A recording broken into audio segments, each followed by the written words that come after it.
And we're back. And I may edit this a Sorry little bit about out. that. I must have been frozen in the underground caverns of Mars.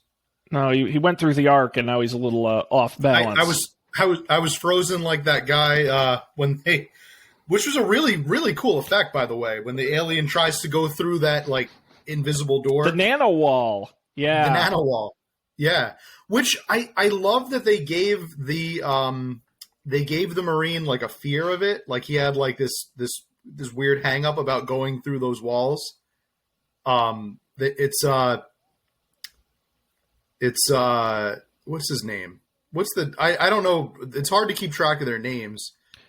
I believe it's Destroyer. Yes.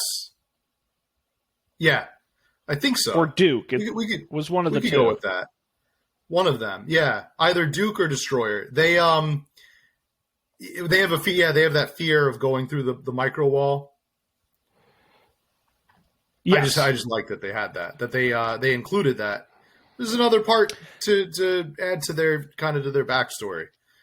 There wasn't a lot of gimmicky future technology, but big, what there strong, was tough good. guy Marines. Yeah. But the thing I was saying was that there were a few points that you could look at, like twists, like story beats that actually work out as twists that I think were actually really interesting. Right? To me, the whole thing starts to unravel when you find out that they're doing human experiments in these labs. That's kind of where a lot of the story kind of turns itself on its head, because you're like, wait, the whole time you think these are aliens, like, coming through some kind of weird portal, and then you're finding out these are actually like they've been performing human experiment. That could have come off as very cheesy and dumb, but I think the way that the story approaches it is kind of smart, because then it really kind of shows like you can't trust anybody. Because the scientist is in on it, Dr. Grimm, like she's obviously had a big part in the program. And she's like, our intention wasn't to hurt anyone. And from that point on, you can't really trust anybody. So then when the Rock eventually, and I think people could be divided as to whether or not this is a betrayal, or is it just a Marine being a Marine, like he's their squad leader, and he sees this as open mutiny when the kid defies his direct order, so he shoots him. Paranoia and fear sets in. But I think that a sizable amount of the audience might even defend his actions or justify them. Like, and I like that. I think that's just interesting that they it's it presented this dichotomy between characters that I wasn't expecting to see. Well, and I think I think The Rock, at the point in his career he's at today, I don't think he would ever take a role like this. Like, he is such a good guy, hero. I mean, the part of the film where I think at least I finally got like, okay, this is what's about, is when they're back on Earth and he says, hey, we have to kill everybody, and the kid stands up to him and says, hey man, this isn't what I signed up for. I'm not going to do it. And I really think the film has set you up to, at that point, say, okay, The Rock's going to change his mind. And he just shoots the guy through the throat. And you're like, holy shit. And the movie takes and you're right, there are moments in the film where it kind of gets turned on its head. And you really say, wow, they went there. So that was fantastic. Now, what did you think of because we haven't really talked about the plot too much. One of my traditions on the show is I like to read opening monologues, opening dialogue. And this movie throws a lot at you very quickly, that you're supposed to just like, it goes, in the year 2026, archaeologists working in the Nevada desert discovered a portal to an ancient city on Mars. Okay. They call this portal the Ark. 20 years later, we're still struggling to understand why it was built and what happened to the civilization that built it. So right away, they're setting the floor for you. You just got to get along for the ride at this point, because you're not going to get much more explanation than that. And then obviously they're doing, as you mentioned, illegal procedures. I was trying to think of the extra chromosome thing, and they're aliens, and then if you get the extra chromosome and you're a good person, you get like superpowers. But if you're a bad person, you get turned into a monster. And then there was another, just one of the more stupid lines in the movie where she says something like, there's 10% of the human brain that hasn't been mapped. Some say that's the soul. I'm like, ugh. Yeah, I really, I was just looking in my notes because I did write about the pseudo-scientific aspect of the film. Really didn't land for me. I thought that was probably the worst part of the whole movie. It's a shame because they really didn't have to over-explain anything, right? But once you start talking about genetics and you start saying things like, well, they have an extra chromosome, so that means they have superpowers. Yeah, a grab bag of superpowers. You walk into very problematic territory with that, because that, we know from actual science and actual data, right? Extra chromosome does not equal superpowers. Usually deformities, usually other things. But the film didn't have to walk itself into that corner, but it chooses to, and it really tries to lean on it. I really didn't like that. I thought it could have been an element they discovered on Mars that they had never tested on humans before, like a natural element in the soil, right? And they start giving it to humans, thinking it could be a cure for diseases. And the humans they're experimenting on are, these criminals, wanted for murder, condemned to death. And that really says something about human experimentation, right? And you get into that kind of area, that kind of conversation.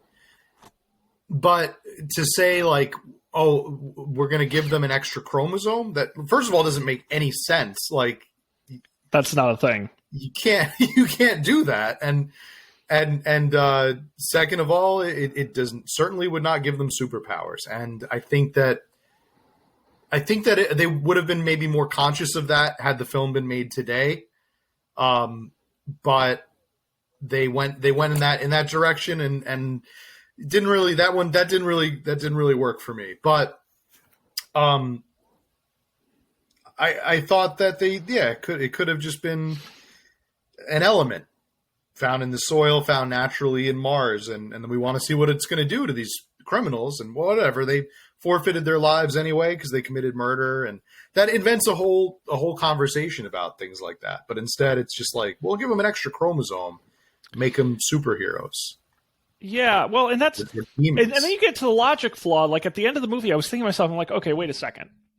So if the idea is that if you have psychopathic tendencies, I think is a line used in the film, you turn into a monster.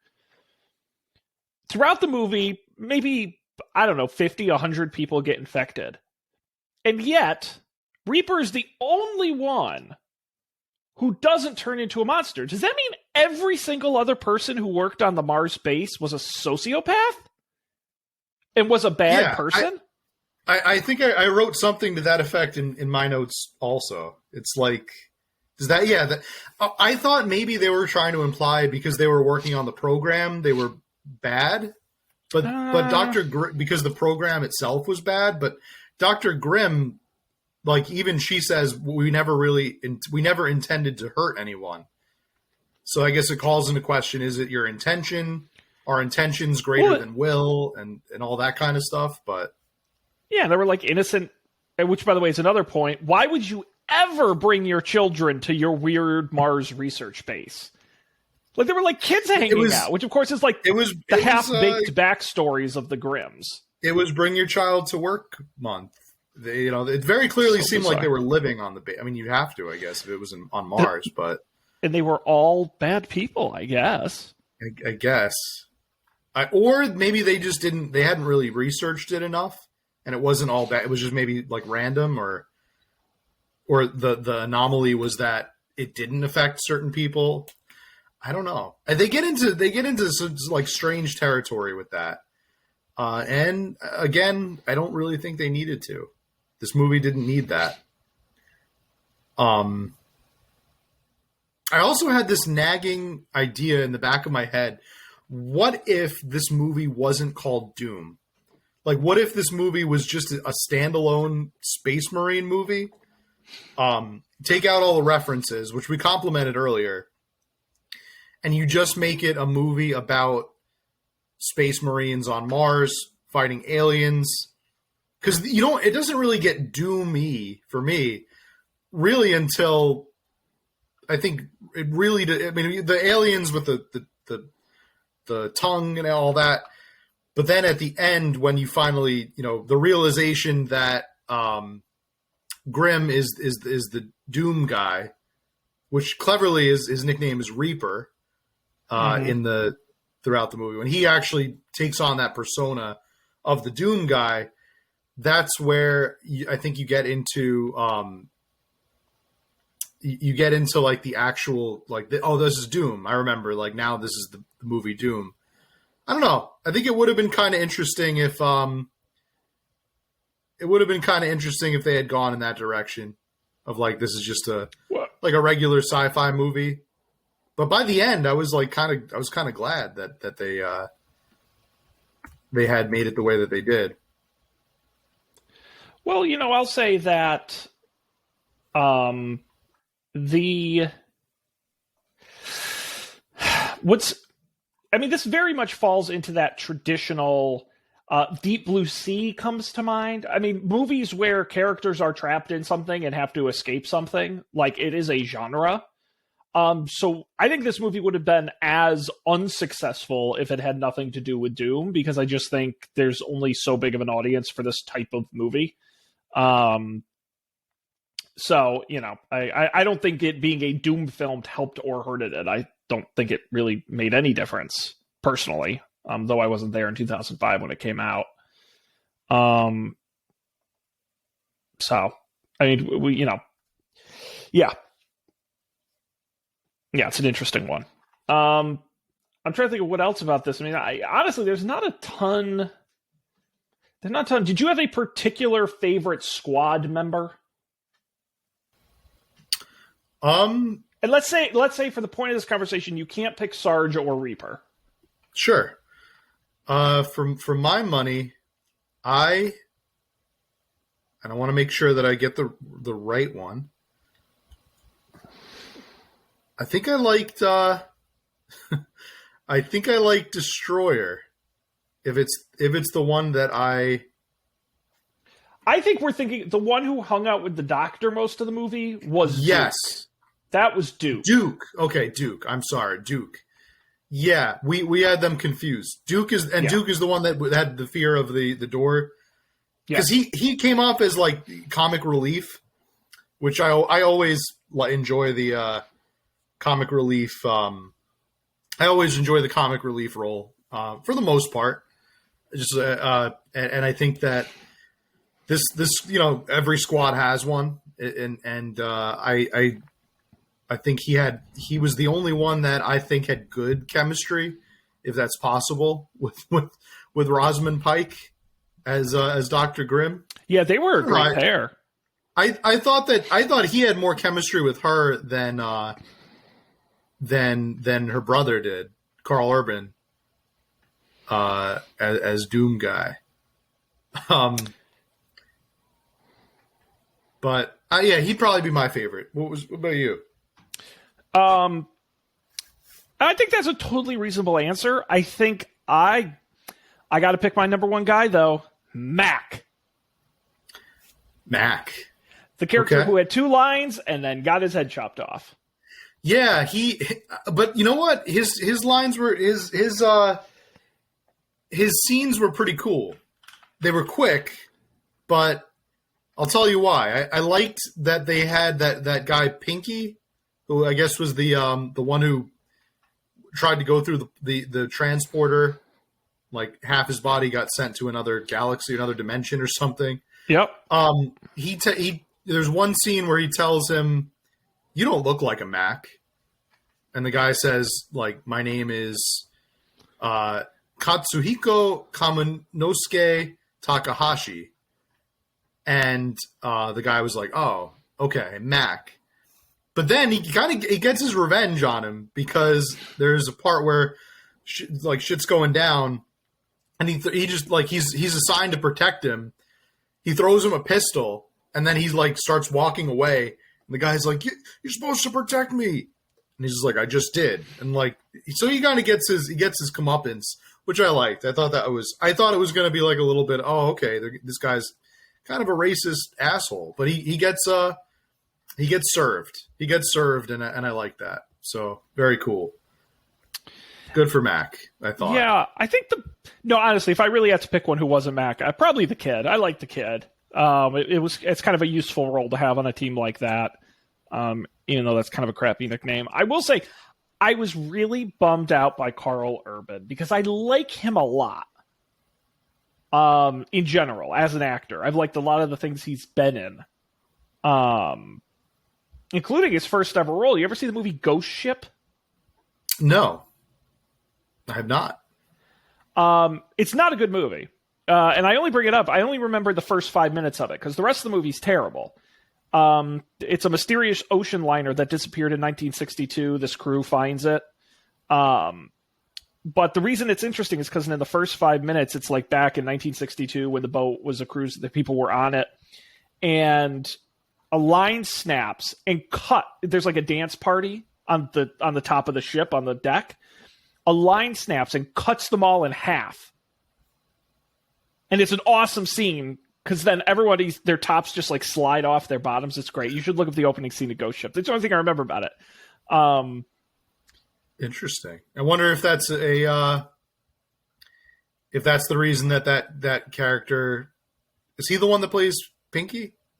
No, Karl Urban. He plays Graham. Oh, Karl Urban. We're talking about Karl Urban. I was going to say, sorry. Because that would have been perfect for, maybe they could have swapped their roles. Dexter Fletcher plays Pinky. Marcus Pinky Pinzerowski. He's the one that is half. His legs are basically from the waist down. He's all cybernetics. And I also shout out, by the way, Karl Urban in Almost Human, the one season show from a couple years ago that's very good. Of course, now on The Boys. Did you watch The Boys? You know, it's been recommended to me, and great. So far I have not. But it's absolutely on my list. I recommend it. Top very of my good. List, so I will. And he's very good in it. Yeah. So. Okay. Yeah, it's anyway. It's definitely on the to watch for real. Any other thoughts on this film, Matt? I've got one or two notes left here, mainly around the facility on Mars, because I wrote, the design of this facility is bonkers. Grated floors, random hallways, perfect for an action movie. I even wrote, does it make sense to have a giant open sewer in your Mars research base?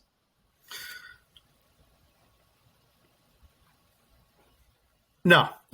No. I don't think that really makes sense. No, but the whole thing is made water, of like, right? It's all grimy hallways and like grated. Oh, have you ever been in a building where the floors are like that, like metal grate, where like stuff can jump up and get you, or where there's like every hallway has like a single exposed air duct running right through the middle.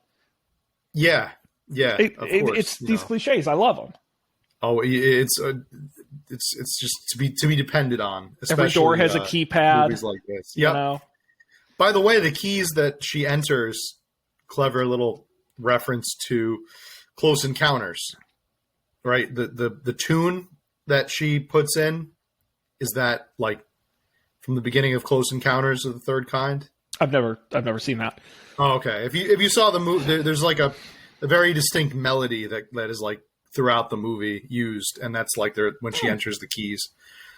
Cool. That's another cool little nod to another sci-fi film. I guess the only thing left here really to talk about is the end credits. I thought were awesome. Some of the best end credits in film for me. The first person shooting. And did you know another little fact about those? Is that when a cast member's name would appear, they either get blown up or shot, depending on how that character died in the movie. Oh, really? Or if they didn't die at all, nothing happened to them. So that was kind of cool. Fun. That was like, yeah, another little reference to stuff. It was cool. It was very cool. I what did you think of the ending? Like, what did you think of that last scene? Were they like get in the elevator and? Yeah. It's how it needed to end. I don't think it was a slam dunk. Yeah, I don't know if it was. Did it really stick the landing? I don't know. I mean, really, after they blew up the rock, which was great when they send the grenade through the arc and blow it up. I don't think they're needed to that. Like they blow it up and then they just kind of look at each other and say that was that, and that's kind of the end. But you're right. Unless they actually go to the surface and you see them there, I don't know what else could have really been done. Let me put it this way. I don't have a better idea. So. Yeah. No, I thought it was, I think it lines up with the game. I can't really remember, but I like that how when they battle each other at the end, it's a lot like, cause I don't know if you knew, but Doom was one of the earliest, possibly the earliest first-person shooter game. Yes. So it not just first-person shooter. I meant first-person shooter with multiplayer. So one of the earliest games that had a multiplayer feature, and therefore one of the earliest games that had a deathmatch feature, where one player could verse another player. So I thought the idea of him fighting. Even when they're both still human, before they both mutate, which another kind of clever twist is that they both undergo a mutation. One turns into a monster, the other turns into the savior. He turns into the Doom guy. So kind of cool nod to the multiplayer deathmatch aspect of the game. They did the same trope. We saw it in Street Fighter. You see it in every movie, and it drives me crazy every time it happens. Put down the gun. Let's fight it out with our fists. I'm like, oh yeah, don't. But at least they didn't have to. They didn't have to use like I hated in Tomb Raider. It was Street Fighter and in Tomb Raider they did the same thing. But I hated in Tomb Raider when they said no guns and they threw it. But in this one, he puts it up in the air and he fires. What you know is his last shot. He's only got one shot left in the chamber. He shoots it. So now he couldn't even pick it up if he wanted to, and neither could the Rock. Like it's expended, and now we're just going to fight. I think that implication was that they were both out of ammo, not necessarily that it was. But it's still cheesy. Yeah. I mean, it's still cheesy, and that's okay. But there was the film gave you a reason for it, and they even explain it. They even explain it because he's like, "How much you have left? Half a clip. How much you? One round." And he fires it. So he's tapped, and he's got half a clip, which means he only has X number of shots, and he uses them by shooting them in the air. I loved it. I thought that was it wasn't like it was a good fight. They didn't stupidly resolve to just put the guns aside, and you knew there was no chance that they could even pick them up again because they were tapped. Yeah, good fight. Overall, a good movie. I will go ahead and say it. I think it was much better than expectations going in. Now, Matt, I have to ask. I will be shocked if the answer isn't no. Is there a drinking game for the movie Doom? Sean, there is. No, come on. Nobody in their right mind would take the time to develop a drinking game for Doom. There is always a drinking game. There's always a drinking game from our friends, Nerds on the Rocks. Oh my god. This one is By the way, that's a good gimmick. Why didn't we come up with that? Nerds on, doing drinking for nerd stuff. Why didn't we call our podcast Nerds on the Rocks? Damn. I think it's too late. I think they already have one, but all right, time to lock and load. To quote Jurassic Park, life finds a way. Fate would have it that we are in the middle of... Oh, this must be their own gimmick. They have their own thing. And I won't plug them on our show. But they do have a drinking game. So would you like to guess what is a part of their drinking game? Oh boy, if I were writing the Doom drinking game, take a drink every time something goes by in the background. Like it's not every time a monster shows up, because that's too easy. Only when it goes by quickly in the background, you should take a drink. Every time The Rock says the F word, which he did many times, and I enjoyed it every time because he's so good at swearing. Every time C23 or the 23rd chromosome is mentioned. What else? And then you got to finish your drink when he goes into first person mode at the end. Yeah, once again, I would absolutely incorporate all of your ideas into this game, but none of them were here as far as I can tell. Oh boy. And these are cleverly named also. They kind of go along with the achievement aspect of the game. The Doomed. Take a drink whenever a soldier is referred to by their call tag. See, that's too much drinking. Yes. Yeah. It seems like that happens a lot. I would sub that out with what you said with the Rock dropping the F-bomb. Yeah, I think that's more sparingly. He does it frequently enough where you'll enjoy your drink throughout the movie, but it's sparingly. DPS, deaths per second. For every death or kill in the movie, take a drink. These people are out. For any These headshot. Is this website for alcoholics? Oof, yeah. Take 2 drinks for a headshot. Now, see, that's too simplistic to me. That's like, if it were every time a member of the squad dies, okay. Yeah. But I mean, in that first person sequence failure. At the end, he kills like 50 people in 5 minutes. Maybe these have to be beers, right? We're not talking cocktails. Matt, I think you could do this with water and you still might die. True. Know your role. Every time The Rock barks an order at another person, take a drink. That's not bad. That's all he does. That's his whole character, I feel like. Yeah, no, I guess right. If it's a specific order, yeah. Okay, that one's fine. Weapon select. Anytime a character changes or reloads their weapon. Okay. Bonus BFG. Anytime the BFG is mentioned by name, take a drink. That's a good one. 2 drinks when it is acquired. Sure. I like that. I like that one. That could even be a waterfall finish your drink moment when he gets the BFG, because it happens once. And lastly, we have duck and cover. Whenever characters are told explicitly or attempt to get into cover or lockdown, take a drink. Take 2 drinks if someone just misses safety. I like that. I actually like that last one. I would limit it to like just the times they're told. Get down or get back or whatever. Like, yeah, I think that's a fine one. Yeah, they're told explicitly to get into cover. Yeah. I like that end bit though. If someone just narrowly misses it, you take 2. I couldn't find a cocktail for this movie, unfortunately. God.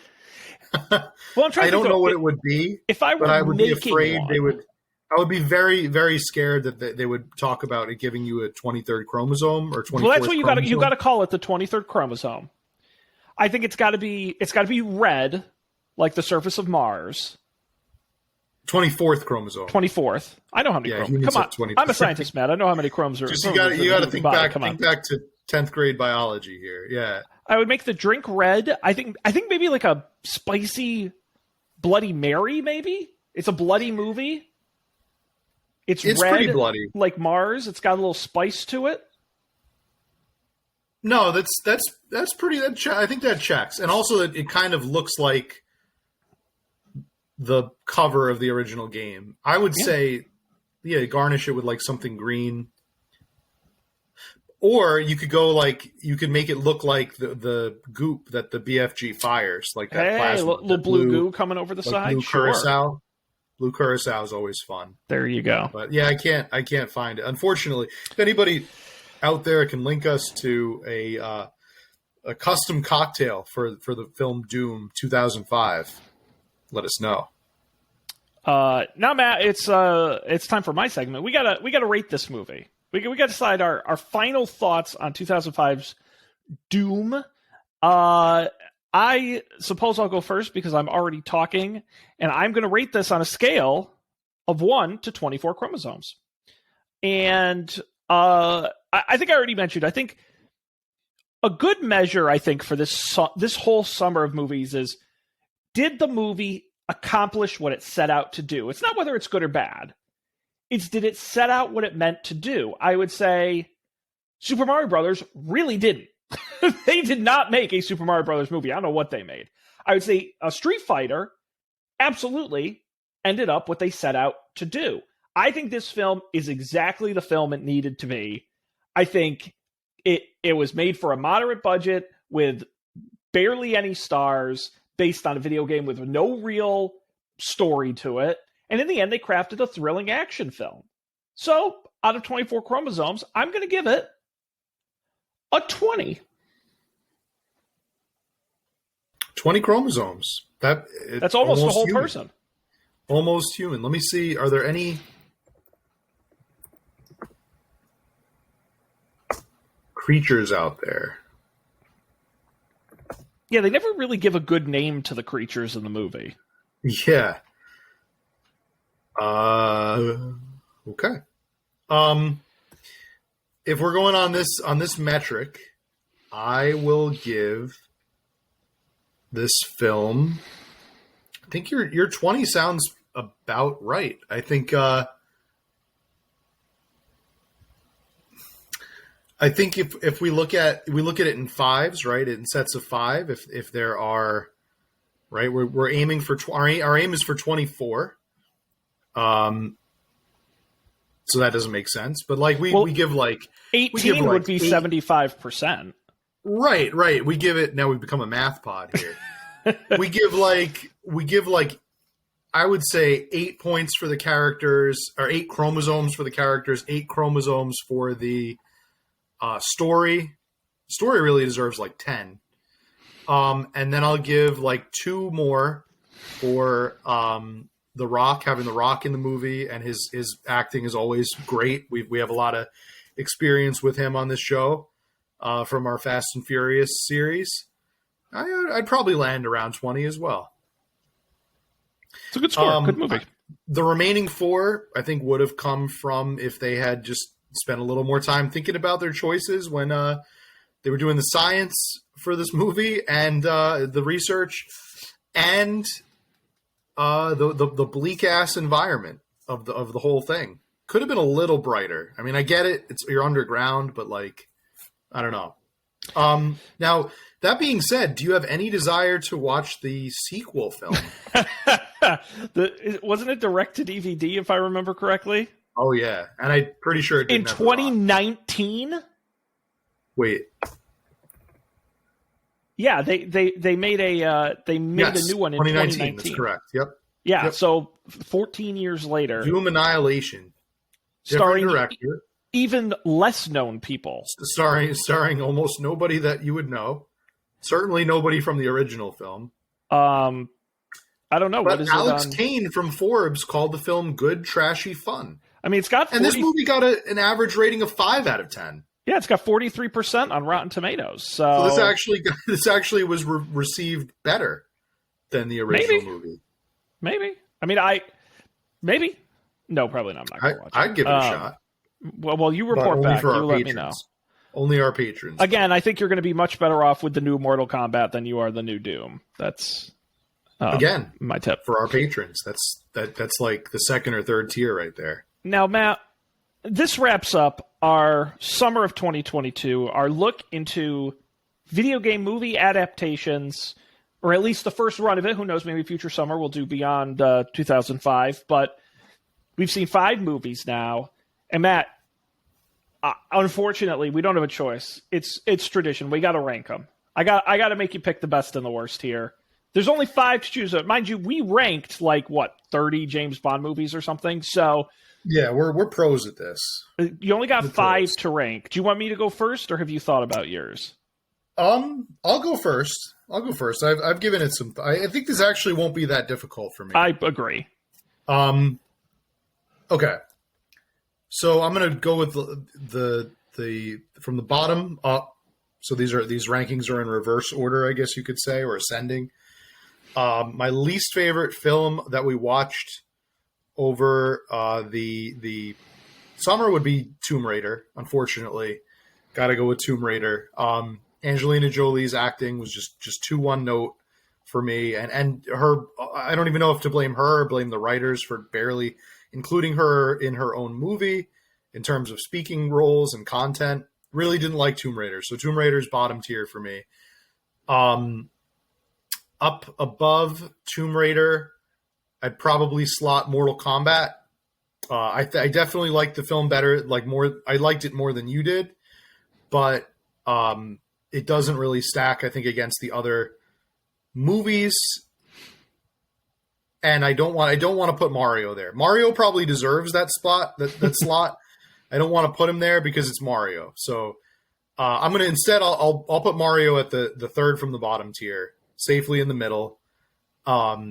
It's weird, but it's still Mario, and I think that it definitely deserves a place in our canon and in our history. And I'm glad the movie was made. So this is probably the first one that I could say I'm glad was made.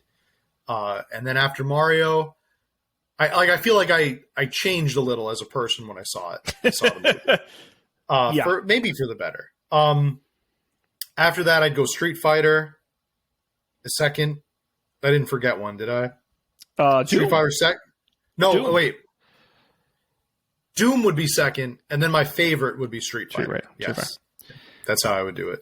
Mm-hmm. Yeah, my ranking is almost identical. I think obviously the most interesting one we watched was Super Mario Brothers. I think the one I enjoyed watching the most was Street Fighter. If I had to rank them, the only thing I would change about, I agree with your top 3, is I think Mortal Kombat is worse than Tomb Raider, and the only reason I say that is because to me Tomb Raider is, I could use a lot of words to describe it: boring, mediocre, cookie cutter, whatever. But it's not bad in the way Mortal Kombat is legitimately unappealing to watch for me. Like Tomb Raider, I wouldn't ever go back and rewatch it, but at no point was I'm turning this off. 10 minutes into Mortal Kombat, I'm I cannot believe I have to watch this stupid movie for this show. I was mad. So that's the only reason I rank it lower. And by the way, I think it's a more interesting movie. If you force me to rewatch one, I actually might rewatch Mortal Kombat because who knows, I might like it better the second time around. But I just don't. Yeah, I just can't rank it above. I know you really didn't vibe on Mortal Kombat, but I'm just gonna say you weren't the one that had to eat a dozen White Castle hamburgers. I was gonna say we didn't. Can we get a Doom Taco Bell update? Did you get Taco Bell for Doom? We did not. I did not get Taco Bell while watching Doom. I was just not feeling up for it. And I think understandably so. I think an entire summer of crappy fast food has put my body into a situation where I think next movie I'll probably take out the celery sticks and hummus, and that'll be my go-to snack for a bit. Very smart, indeed. So, well, Matt, that was our summer of video game movies. What a treat! Our blockbuster summer is over. And we only got one more thing left to do this summer, Matt. It's our summer book club or reading list. I forget which one we call it, but It doesn't matter. We picked 2 books at the beginning of the summer, and you had all summer to read them, so I don't want to hear any excuses. Next week, we are going to be discussing Going Clear, and for some insane reason, the Iowa Baseball Confederacy. Matt, have you read either book yet? I have not. I will admit, I have not read. I have not finished. I started Going Clear. Okay. And turns out converting to Scientology is very expensive. So, I will definitely finish the book by our deadline. Oh, sure. I won't have to be in detention. And you forgot the best part. Once we finish our summer reading books, we get the free personal pizza from Pizza Hut. Yes. Yeah, we really should get Pizza Hut to sponsor our episode. We should. All it takes is a personal pan pizza. That's it. And you just got to read 10 books. That's it. Like, we're not asking you to like mow 10 lawns or like shovel 10. And by the way, driveways. Nobody checks that you actually read the books. You just got to put stickers. Just get your mom to put stickers on it. Just have them lie and get you a free pizza. It's a good scam. Right? Your mom doesn't have to pay for that pizza. No, they want a free pizza for the kid. That is a free pizza, my friend. Believe me, take it from an adult. An adult teacher. You will not be offered many free pizzas without some kind of catch. They always come with a catch. It's always, oh, here's a free pizza, but now I need you to help me move. Or, oh, here's a free pizza, but now you have to sit through this boring ass meeting. Your days of free pizza are limited. And I'm saying, just go out there and enjoy them. I can't believe it. Matt, I know you're like joking about booking that. I legitimately thought it wasn't around anymore. No, I think it's still. They have a whole bookitprogram.com. They have a whole website you can enroll. Well, now I think the difference is instead of getting like stickers, it's probably an app. It's probably like a phone app. Again, in fact, I guarantee it's a phone app. I guarantee it's a phone app that is probably run by Scholastic. And there's probably a premium edition where you have to pay like $1 a month or something to be a part of it, to get like special stickers. If this doesn't exist, we should absolutely make this. No, there is an app. So the way you enroll, you read. I'm giving myself ideas over here. You track it in the digital dashboard. When your child meets their goal, they receive a certificate for a personal pan pizza. Damn. Another opportunity wasted, Sean. As always with us, Matt. And by the way, the other thing I'll mention, so next week we're doing the book club, and then you know what comes after that. It is Sean Tember. It's the most magical month of the year. Sean Tember is coming, and Matt, I've got some great things cooking up, including another great taste-off with our friends Dan and Colby, who will be joining us for a mystery food I'll soon be sending to your home. Can't wait. Spoiler alert, I will tell you my first idea that I very almost did and then rejected at the last minute, which is ice cream. That's a shipping thing. But no, I legitimately was going to buy you guys like cans of like uncooked beans, like kidney beans and garbanzo beans. And I was going to send you each like 6 different cans of beans and make you eat the beans like out of the can and like tell me what you thought of the beans. I thought that would be so funny. And I just couldn't. You're my friends. I couldn't do it to you. See, I wouldn't have minded that. I just think I would have. I'm not a huge fan of opening cans. Like I can, obviously I'm a grown man. I can open cans, but I had a bad experience once where I cut my finger opening up a can of chickpeas. Yeah. I was trying to make homemade falafel with the chickpeas, and I sliced my thumb on it. So ever since then, I've been very, very leery. They're dangerous. There's got to be a better way. Yeah. So instead, can I plug a guess? You don't have to tell me if I'm right. No, you go right ahead. I by the way, I haven't settled on one yet. So Chef Boyardee products.